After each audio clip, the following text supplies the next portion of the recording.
અંકલેશ્વર શહેરમાં અંકલેશ્વર નગરપાલિકાની કામ કરવાની રીત ફરી એકવાર સવાલો ઊભા થયા છે. સંસ્કારધામ સોસાયટી વિસ્તારમાં વરસાદી પાણીના નિકાલ માટે શરૂ કરેલા પાઇપલાઇનની કામગીરી છેલ્લા 1 મહિનાથી અધૂરી છોડી દેવામાં આવી છે, જે નગરપાલિકાની સ્પષ્ટ બેદરકારી દર્શાવે છે. મુખ્ય માર્ગની બાજુમાં ઊંડો ખાડો ખોદીને કામ અધવચ્ચે જ બંધ કરી દેવામાં આવ્યું છે.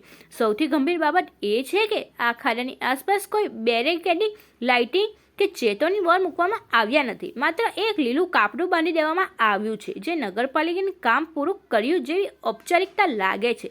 સ્થાનિકોમાં ભારે રોષ જોવા મળી રહ્યો છે.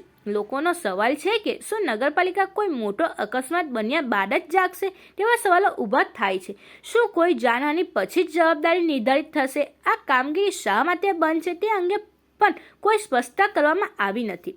અધૂરી કામગીરી પૂરી કરવા નગરપાલિકા દ્વારા નવું ટેન્ડર બહાર પાડવાની રાહ જોવાઈ રહી છે.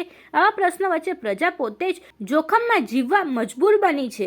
ખાડાને તુરંત સુરક્ષિત બનાવવામાં આવે, કામ ફરી શરૂ કરી સમયમર્યાદા પૂર્ણ કરવામાં આવે, તેમજ જવાબદાર અધિકારીઓ સામે કડક કાર્યવાહી કરવામાં આવે.